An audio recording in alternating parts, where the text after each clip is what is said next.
सुख कहाँ और कैसे? संसार में दुख है, या यह कहें कि संसार दुखमय है, तो कोई अतिशयोक्ति नहीं।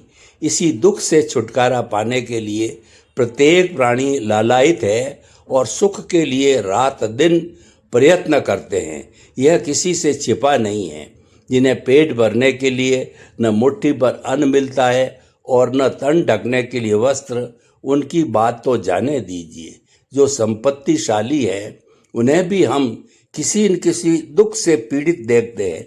निर्धन धन के लिए दुखी है और धनवानों को धन की तृष्णा चैन नहीं लेने देती।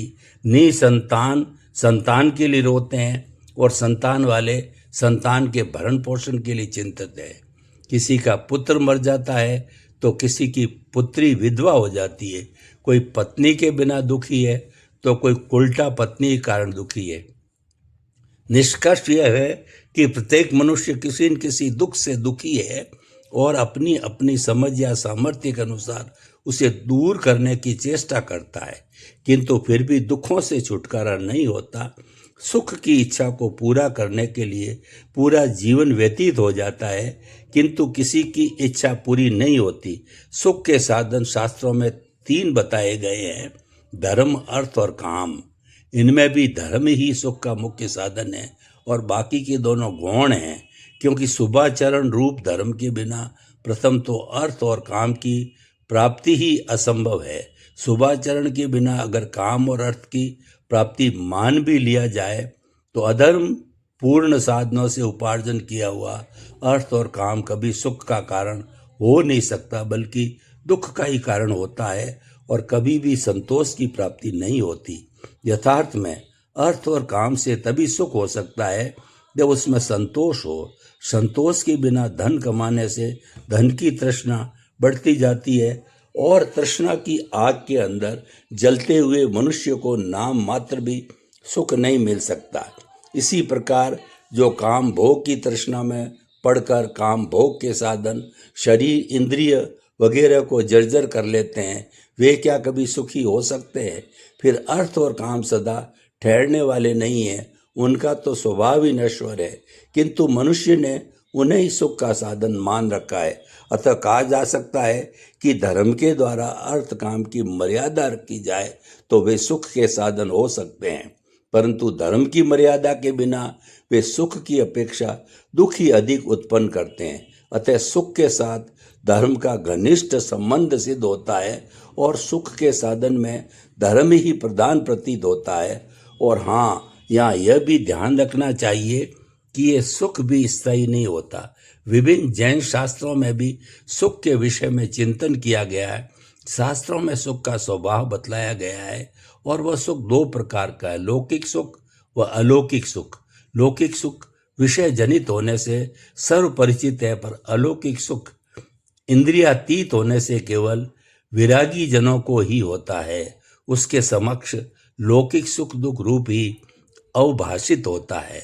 जैन दर्शन में ऐसा माना जाता है कि मोक्ष में विकल्पात्मक ज्ञान व इंद्रियों का अभाव हो जाने के कारण यदि सुख के भी अभाव की आकांक्षा होती है, परंतु केवल ज्ञान द्वारा लोकालोक को युगपत जानने रूप परम ज्ञाता दृष्टा भाव रहने से वहाँ सुख की सत्ता स्वीकरणीय है, क्योंकि निर्विकल्पक ज्ञान ही वास्तव में सुख है। लौकिक सुख से जो सुख होता है वो वास्तव में सुख नहीं है, किंतु शारीरिक और मानसिक रोगों का प्रतिकार मात्र है। भ्रम से लोगों ने उसे सुख मान लिया है और सब उसी की प्राप्ति के उपायों में लगे रहते हैं तथा न्याय और अन्याय का विचार भी नहीं करते। हमारी लौकिक सुख की इच्छा ही स्वयं अपनी और दूसरों के दुख का कारण बनी हुई है। लौकिक सुखों से प्राप्त होने वाला सुख स्थायी नहीं होता। कहा भी जाता है तत्सुखम यत्र ना सुखम, अर्थात सुख वही है जिसमें दुख न हो। शास्त्रों में पुरुषार्थ 4 कहे गए हैं, यथा धर्म, अर्थ, काम और मोक्ष। मनुष्य पुरुषार्थ प्रधान है, इसीलिए लौकिक अलौकिक सभी क्षेत्रों में पुरुषार्थ से रिक्त नहीं हो सकता। इनमें से अर्थ और काम पुरुषार्थ को सभी जीव रुचि पूर्वक ग्रहण करते हैं, परंतु धर्म व मोक्ष पुरुषार्थ को प्रत्येक जीव ग्रहण नहीं करता, यही सबसे बड़ा दुख का कारण है। यद्यपि इन दोनों पुरुषार्थों में धर्म पूर्ण रूप होने से मुख्यतः लौकिक सुख को देने वाला है और मोक्ष पुरुषार्थ साक्षात परम सुख को देने वाला है। जैन दर्शन में मोक्ष के मुख्य रूप से दो भेद किए गए हैं, द्रव्य मोक्ष और भाव मोक्ष। शुद्ध रत्न त्रय की साधना से अष्ट कर्मों की आत्यंतिकी निवृत्ति द्रव्य मोक्ष है और सभी विकारी अथवा प्रमादी भावों की निवृत्ति भाव मोक्ष है। आयु के अंत में यह जीव स्वाभाविक ऊर्ध्वगमन होने के कारण लोक के शिखर पर चला जाता है। वहां वह अत्यंत काल तक अनंत अतीन्द्रिय सुख को भोगता है। पुनः शरीर धारण करके जन्म मरण के चक्कर में नहीं पड़ता। जिस प्रकार दूध में से घी निकालने पर दोबारा नहीं मिलाया जा सकता, गेहूं के दाने को भूनकर बोया नहीं जा सकता, तिल में से तेल निकालने के बाद दोबारा नहीं मिलाया जा सकता, स्वर्ण पाषाण में से एक बार सोना निकालने के बाद नहीं मिलाया जा सकता, उसी प्रकार जो जीव एक बार मुक्त हो जाता है वह पुनः शरीर धारण नहीं करता। जैन दर्शन के अनुसार मोक्ष ही परम सुख है।